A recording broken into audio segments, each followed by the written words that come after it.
Hi, I'm Don Currie, Chief Instructor of the NSCA. We're back to talk about gun mount, and specifically mounting to the cheek.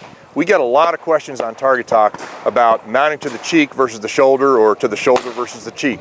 And we've advocated on a number of those segments that you really need to mount to the cheek. Why?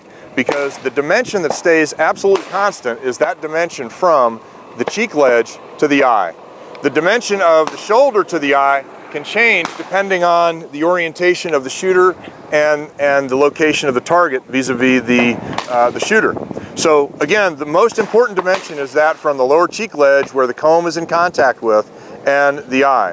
That dimension always stays constant. So that's why that dimension between the lower cheek ledge and the comb is so vitally important. So mounting to the shoulder is not really the preferred way to mount, because if we mount to the shoulder, we may be tempted to come down to the gun. And if we come down to the gun, let me show you what can actually happen with in terms of the eye placement over the gun. So here's mounting to the cheek. You see that my eye comes nicely to the center of the rib, and aligned like a marble on a table, and very well positioned horizontally. And here's what it looks like if I were to mount to the shoulder. I'm pulling into my shoulder without coming to my cheek, and then I'm lowering my head down to the gun. And as you can see, my eye rests to the outside of the gun.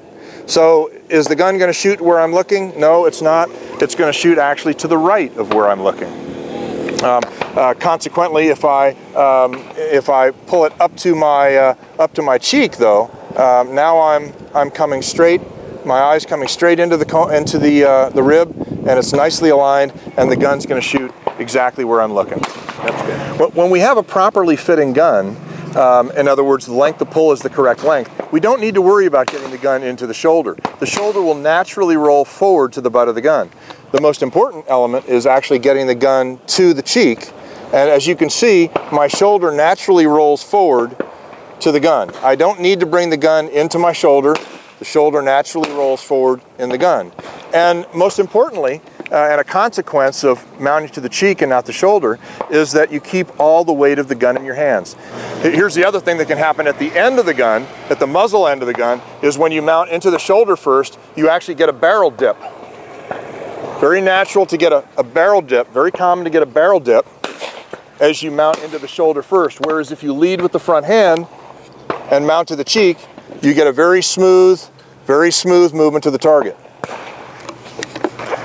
That's all for mounting to the cheek and not the shoulder. I'm Don Currie, Chief Instructor of the NSCA. Join us for the next segment.